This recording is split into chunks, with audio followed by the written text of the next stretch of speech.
Thank you. My name is Joe Armendariz. I'm the Executive Director of the Santa Barbara County Technology and Industry Association. We are strongly opposed to SB 350 based on economic justice. Thank you. Yes, my name is Ron White, and I am an unintended consequence. I'm an unemployed oil worker, and instead of looking for a job today, I felt it important to come down and beg you, implore you, take a much harder look at what you're doing here. The intentions are great, but like my granddaddy said, the road to hell are paved with good intentions. Thank you, sir. We're a better state than this. Thank you, sir. Please state your name, affiliation, and opposition. John Husing. I'm an economist who specializes in poverty in the inland counties of California.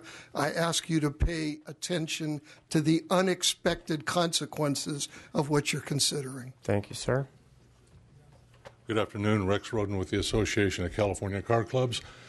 We feel a 50% reduction in fuel will be a threat to our car hobby, and we just want to drive our hot rods. Thank you, sir. We like to oppose. Amy Mago on behalf of the California Chamber of Commerce, opposed as a job killer. Thank you. Thank you, ma'am. Good afternoon. Matthew Allen, Western Growers, also opposed. Thank you. Mr. Chair and members, Tricia Geringer with Agricultural Council of California, also in opposition. Thank you. Mr. Chair and members, Carolyn Cavechi, President and CEO of the Orange County Taxpayers Association. We are in strong opposition. No legislative oversight is bad public policy for your constituents. Thank you. Thank you. John Larea with the California League of Food Processors, in opposition. Thank you. Betty Plowman, Western States Trucking Association, strongly opposed. Thank you. Good afternoon. Kirk Blackburn on behalf of the California Construction Trucking Association, in opposition. Thank you. Randy Gordon, President, CEO, Long Beach Area Chamber of Commerce, strongly opposed. Thank you. Good afternoon. My name is Don England. I am a concerned citizen. I work with Tesoro Refining, both Southern California and Northern California. We are opposed to the 50% petroleum reduction portion of the bill. Thank you, sir. Thank you. Thank you. I'm Carol Stearns, and I'm just a taxpayer who is very strongly opposed. Thank you. Bob Stearns with the Association of California, very opposed to this bill. Thank you. Rocco Bialy, board member, CRA, small business owner, opposed. Thank you. Paul Granillo, the Inland Empire Business Council, opposed. Thank you. Bruce Cash, USI Consulting, strongly opposed. Thank you. My name is Jeremy Vogt, and I'm strongly opposed against SB 350. I don't want to have gas prices and jobs be lost. Thank you, sir. Fred Main on behalf of the Chamber of Commerce Alliance of Ventura and Santa Barbara counties, in opposition. Thank you. Cynthia Corey, California Farm Bureau, in opposition. Thank you. Pastor Bruce Rivers, Mount Moriah First Baptist Church, California Southern Baptist Convention, 2,000 churches, strongly opposed. Thank you. Jay McKeeman, California Independent Oil Marketers Association, strongly opposed. Thank you. Ken DeVore with the National Federation of Independent Business, and opposed. Manny Cosme, Small Business Tax Specialist. On behalf of my clients, I oppose this bill. Thank you. Bob Gutierrez with Rancho San Miguel, and also with the San Joaquin Hispanic Chamber of Commerce, also opposed. Thank you. Brenna Butler Garcia with the San Joaquin County Hispanic Chamber of Commerce, also opposed. Thank you. Hello, Jack Frost, Regional Director for the Community Home Energy Retrofit Project. Strongly support home energy efficiency and solar and renewables, but I reluctantly oppose this bill. Thank you. Hi, my name is Sue Frost. I'm the mayor in Citrus Heights. I strongly oppose SB 350, and I submit for your consideration that this would not only impact the businesses and the residents, it will also impact a lot of regional public organizations that receive revenues from gas tax, and they use that for repair of roads and so forth. Thank you. Thank you. My name is Colleen Britton. I'm from Solano County, and it goes without saying that 50% reduction in petroleum use proposed by SB 350 is not only unrealistic, but would be devastating to everyone in the state. You're in opposition, correct? I am. May I finish one more thing? I just, where our primary concern is that you will consider granting CARB these unlimited authorities. And thank you, ma'am. We all right. register your opposition. Thank you. Peter Blocker, California Taxpayer Association, in opposition. Thank you. Christopher Castrillo, Kern County Board of Supervisors, in opposition. Thank you. Mike Williams, International Warehouse Logistics Association, in strong opposition. Thank you. Maria Eloman, Industrial Manager, VPP Coordinator, Safeway Scaffolding, in opposition. Thank you. Christy Clark, Barnhart Crane and Rigging in Long Beach, and I am opposition. Thank you. Winnie Kane, Concerned Citizen, strongly opposed. Thank you. Jimmy Reed, Spencer Reed Consulting, in opposition. Thank you. Dan Holmes with Aqueous Business Development Manager, in opposition. Julie Broyles here on behalf of Associated Builders and Contractors of California, in opposition. Thank you. Mike Flotis with Luna and Glushon, in opposition. Thank you. Hi, I'm Jeff Pardini with Hills Flat Lumber Company, President and CEO, and I just want to say we are in opposition to this, but we do run solar and geothermal in our businesses. We're very energy efficient, but we are in opposition to this. Thank you. Thank you, sir. Mr. Chair, can the three IOUs make a few comments? We already set the terms of the discussion. There were 3 opponents and 3 in support. Mr. Chair, Mitch Mitchell with Semper Energy Utilities. I'm here to speak and to say we have no position at this time. We appreciate the author's willingness to work with us to address our concerns. I will address also NRDC. I'm sure that every member of their staff enjoyed a hot meal and a hot shower brought to you by natural gas today. So we look forward to continuing to work with you, the author. And this is about using all alternatives to achieve our client objectives. Thank you very much.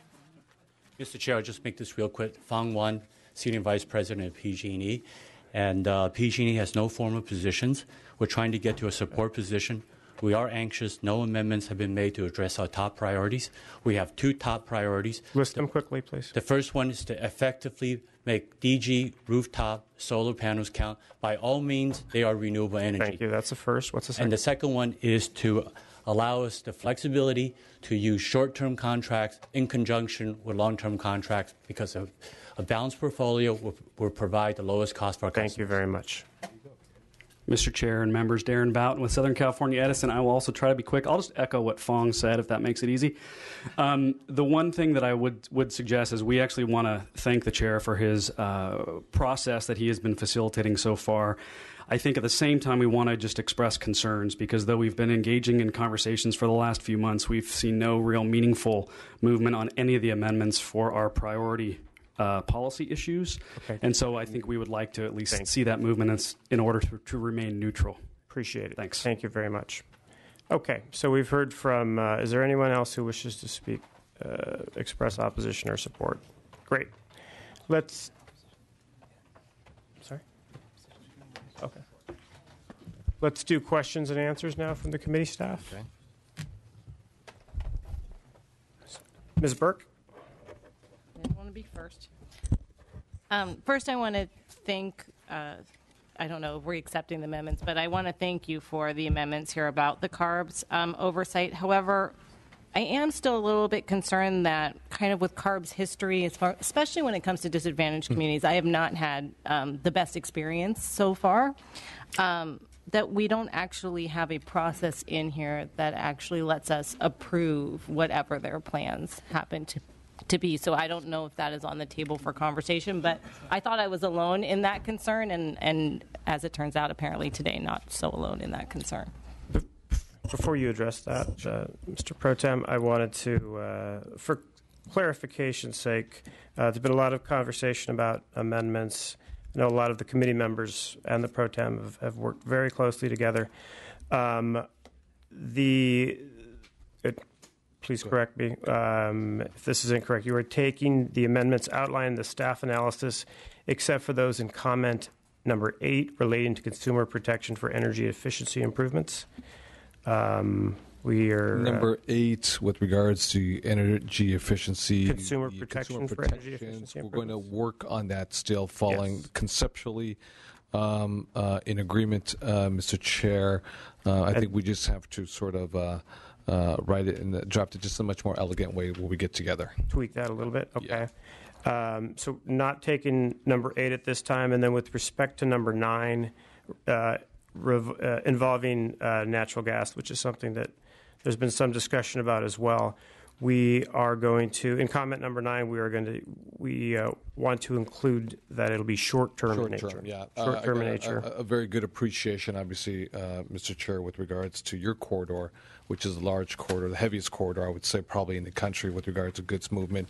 Obviously, the criteria pollutants that are emitted are very harmful to your constituents as well as to others. So I was glad that I was, educated, and then I think we came to, to an elegant conclusion with regards to short haul. Okay, great. So just for to summarize, we're not going to ask for you to take amendment number 8, and with respect to amendment number 9.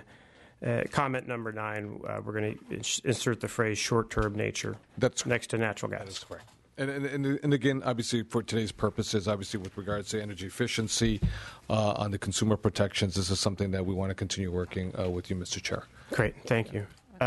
Did you have a question, Ms. Burke, or was that just a comment of it's a general comment nature? and a question. How, on this amendment, do you see the process working to make sure that we have oversight over whatever CARB's plans are? I mean, that's the question. It's a very good question, Ms. Burke. A couple things. One is I do share your opinion with regards to CARB at times. I've had my own interactions. I think many of us have had our own interactions. And I think it's an important point to underscore. However, I want to really emphasize the following point. We should be very careful of targeting or creating a boogeyman when one is not needed, specifically as it relates to CARB. Now, if you look very closely on page 4, line 20, we have about 100 lines that are detailed with regards to legislative direction. I want to go over a couple of them very clear, so maybe it give you a little more sense of comfort. On page 4, on line 19, Ms. Burke, with regards to the petroleum reduction part specifically, we make it very clear that it has to be both cost-effective and technologically feasible. On page 5, line 12, we also underscore it has to be validated on scientific and engineering data. So this is not just subjective criteria by the governance at the governance level at CARB. It has to be driven specifically with validated science and engineering data. Now, also on page 5, lines 40 through 34, there has to be an economic analysis. An economic analysis that takes into account the impacts on fuel manufacturers, consumer acceptance, the state's competitive position with other neighboring states, as well as the cost to consumers. That is page 5, lines 30 through 34. And also, too, I want to add, which is not part of the language right now, Ms. Burke, is that with regards to reporting back to the legislative body, I think that's a fine idea, and I actually like the idea. Moreover, something that we're exploring also, too, I spoke with Mr. Rendon, our chair, is possibly the idea of having legislative voice or representation on the governance structure of the CARB, perhaps, Madam Speaker, as well as through the Pro Tem's office, we'd be able to appoint a voice that represents these two legislative bicameral bodies on CARB. I think it would be great to have 2 appointees from each house. I So guess if you have anyone in mind, please. I'm sure I can come up with someone. But, and I guess my real thing is even when it says cost effective, my concern is what that means to those at CARB versus Absolutely. what it means to someone in my community. And so those are the issues. But I think thank you for taking them into consideration. Absolutely, absolutely. And thank you very much for your input right there. And I'm sure we'll talk more offline as well, too. That's great. Thank you, Ms. Burke. We have Ms. Bonilla, then Mr. Quirk. Thank you very much, and I'm really happy to see the direction that you're moving, and it's very exciting, and I think that we have achieved a lot, and your bill is certainly going to take us a lot further down this road. I share similar concerns as Assemblymember Burke. As you know, I have the distinction of having 4 oil refineries in my district and a 5th one next door. I think that's the most in any assembly district, and that's a lot of jobs in our community. So my concerns are several. One is the tax base and the fact that we have counties, cities, school districts, fire departments that actually depend greatly upon this tax base. When you have that kind of land ownership within a jurisdiction, they're very, very important to the financial stability of local governments and special districts. And that is a concern I have, is that we look very closely, and I need some assurance that, again, regions are different, and there is that concern when you have another body making, developing policy, that they may not prioritize what I prioritize as a representative of such an affected region. So I think there needs to be some clarity around that. Job loss, I don't think there has to be job loss. I think there's an incredible opportunity here to transition our workforce. That's really important to me. When we're talking about moving to cleaner fuels, that should be involving a workforce discussion as well, particularly with my situation of so many direct impacts around jobs with the refining and all of the other downstream implications. So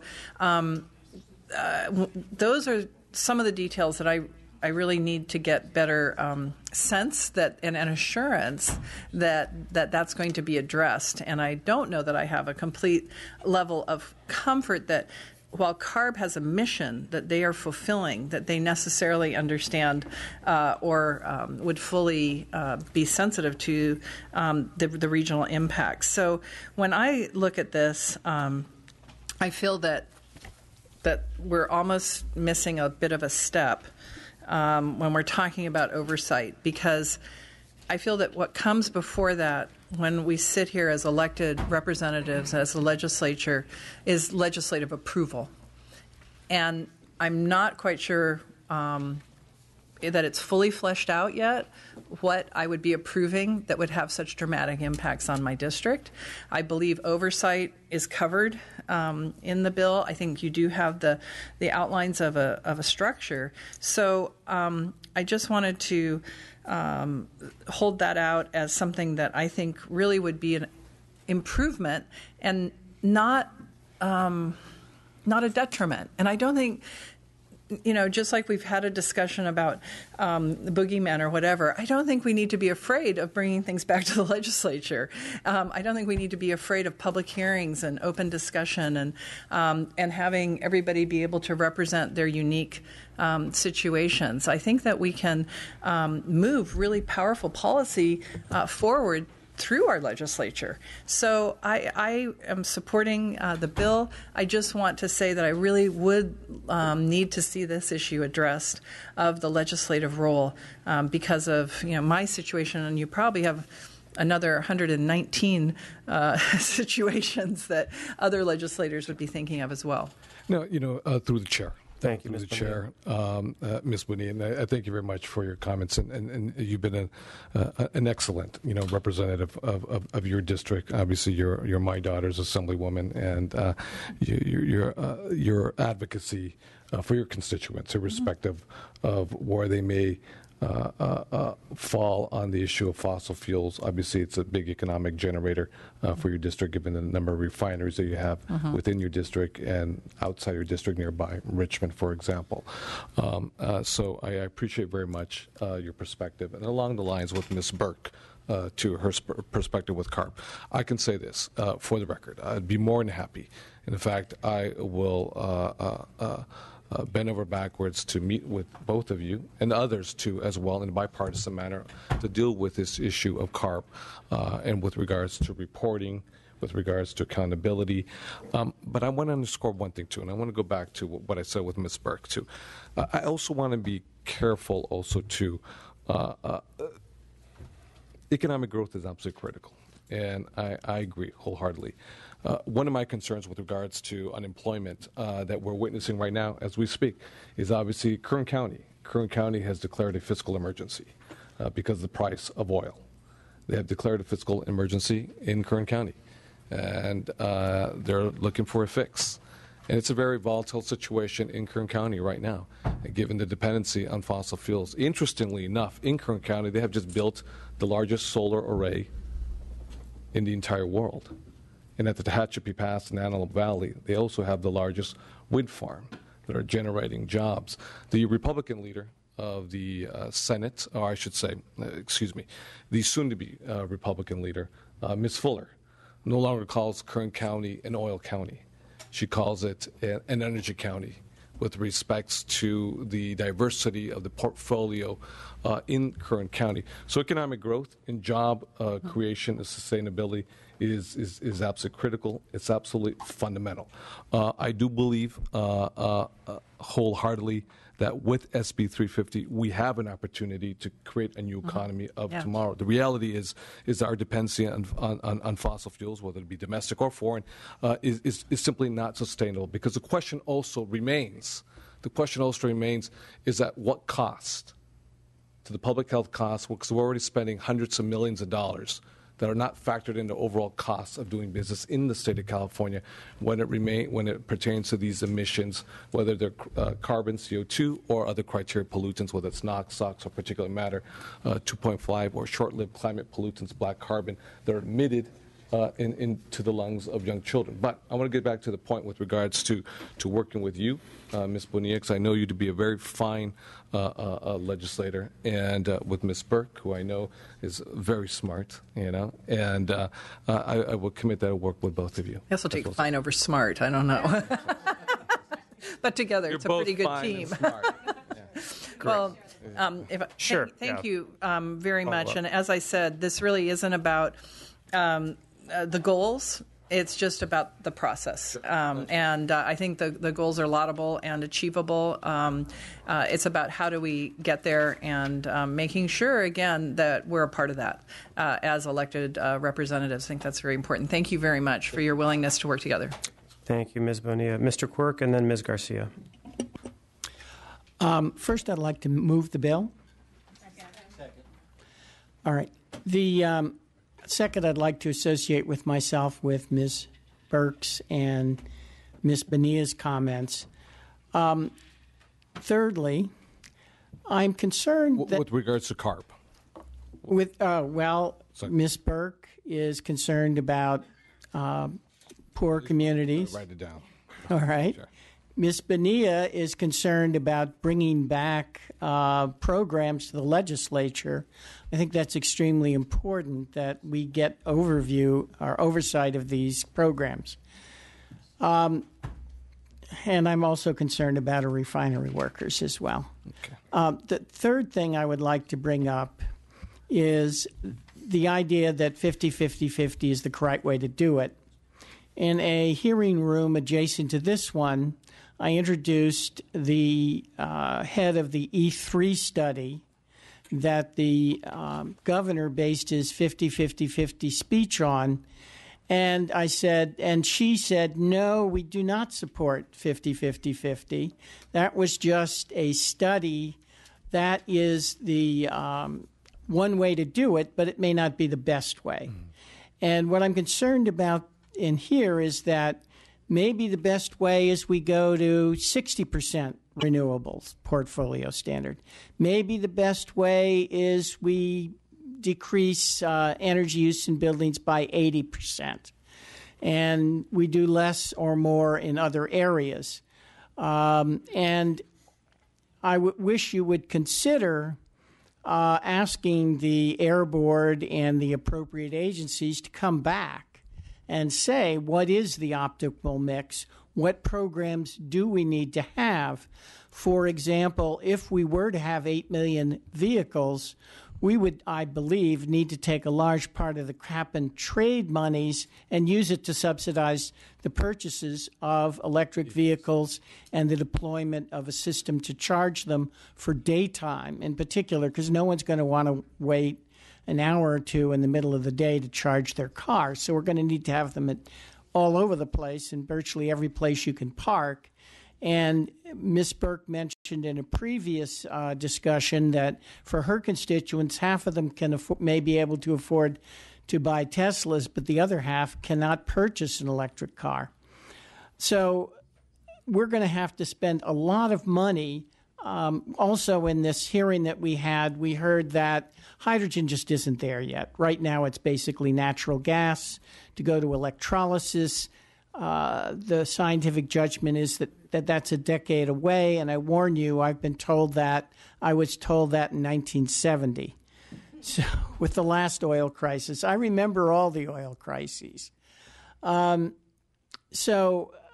Again, a very important bill. I support it. I want everyone else to support it. But I think we need to look at what specific programs we need. The reason I support the amendment in number 8, though I also support you're not taking it until you're comfortable with it, but in Section 8, where it talked about getting a fair return for the consumer and the money that was invested. I and many others have invested thousands of dollars and find that our use of energy does not go down. And that's accounting for things like temperature differences from year to year, as well as looking at number of therms, not number of dollars. And in fact, we know from studies that have been done that, for example, in the PG&E service area, they typically, these programs that are used right now, overestimate electrical reductions by 90%. They get about 10% of what they expect and about 30% of what they expect in natural gas. Furthermore, they have made repeatedly that we really ought to be spending this money not in the coastal areas where most of it is being spent because people have money for it, but in inland areas where there are much more severe winters and summers. And this has been known for a while, and yet nothing's been done about it, which is why I think you will consider something, maybe not exactly what was in Amendment 8, but the whole program is not paying off the way people think it does. So those are my concerns. When you say the program, are you referring to the program that's regulated by the PUC? Yes, as regulated by the PUC, as done by the investor-owned utilities. Okay. Fair enough. And others as well. Again, all 3 utilities showed much lower returns, and it's been also shown in other states and other studies. We have some ideas as to why this is, but not entirely. I could give you a lecture, but I won't. You can write a dissertation on this.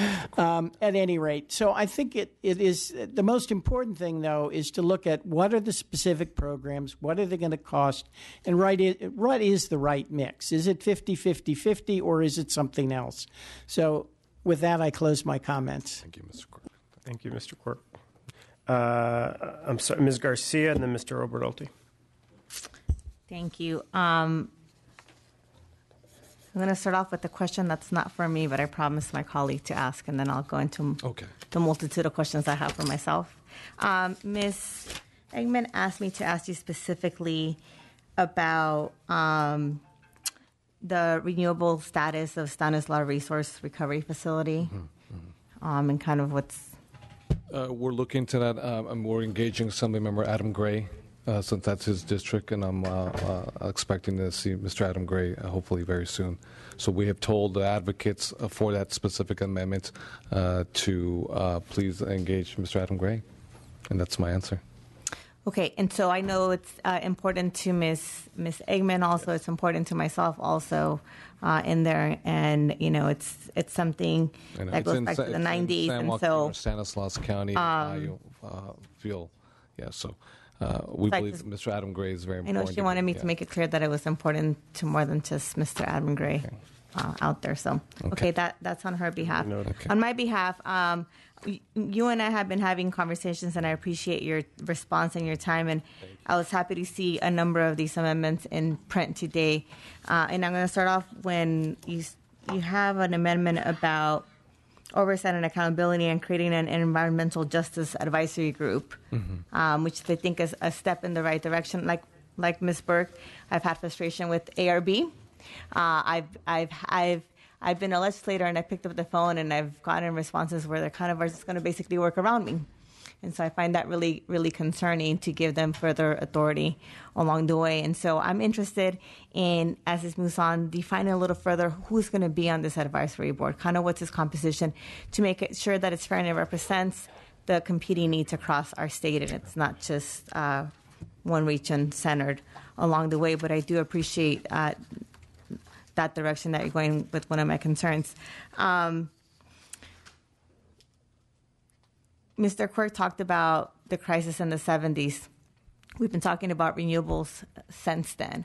It's been over 40 years, and I want to make sure we're more intentional as moving forward. And unfortunately, I didn't find that we were intentional enough in these amendments as we talk about communities that are inland and communities like mine that are not just disadvantaged, but the composition of what apartments look like there, and where are these tenants supposed to charge, and how are you going to incentivize those landlords and start having those discussions there also. And so I feel that I don't trust just leave it out there or tell A or B or someone to do it without defining it a little bit clearer in here that they have to do this, because they haven't done it for 40 years. It hasn't come in. We haven't caught up quickly enough in my district. And I think these are good goals because my district is one of the highest polluting districts. I have 3 of those 10 cities in my district. And so we do need to move in this direction, but we need to be more intentional about that to make sure we're not leaving these communities behind. We can't wait another 45 years to catch up. And so at the rate at which we're going. And so I want to make sure as moving forward that we are looking at that in a much more intentional way. I think there's an opportunity as you're looking at rooftop solar and how we include that into this bill also. But I hope that as this comes to natural resources and I get to see it there a second time, we have some more intentional language in there. Can I, through the chair, so I want to make sure I understand. There's no ambiguity or vagueness, and I'll leave it up to you, Ms. Garcia, wherever you're comfortable, offline or here. If you can provide your suggestions with a sense of intentionality, and again, I just so you can note it, and then I'll be more than happy. Obviously, our communication line has always been very open, so we can engage online. I just want to make sure I get this down. Thank you very much. Get the perspectives of the members. Great. Mr. Obernolte and then Mr. Williams. Thank you, Mr. Chair. Senator, first I'd like to add my voice to those of Ms. Garcia and Dr. Eggman in the concerns about the Stanislaus waste plant. I think that it wouldn't be fair to change the rules for that facility at this point. It was in the original bill. I think it should remain. So having said that, I have a couple of questions about the renewable portfolio standard part of the bill. And I want to say at the outset, I'm a big proponent of renewable energy. I might have more renewable energy, utility-scale renewable energy in my district than any other district in California. If I don't, it's very close. So I'm a big supporter of that, but I have some concerns. And the first concern I have concerns the very nature of renewable energy. I was reading some statistics just from this last quarter that were really alarming to me, and one of them is that if you look at the amount of wind energy that we generated in the state of California over the first quarter of 2015, and you compare that to the amount of energy we generated in 2014, we generated about 35% less this year than we did last year, and that was just due to circumstances beyond anyone's control. Concerning, that's all right. Go ahead. Mr. Hertzberg sometimes captivates me himself. That was concerning the unseasonably dry weather and the unseasonably warm weather, and so that resulted in 35% less wind power generated. And then just looking at last month, June 8th and 9th, most likely because of climate change, Mr. Obernolte. It could be, but I mean, it doesn't change the fact that we generated less.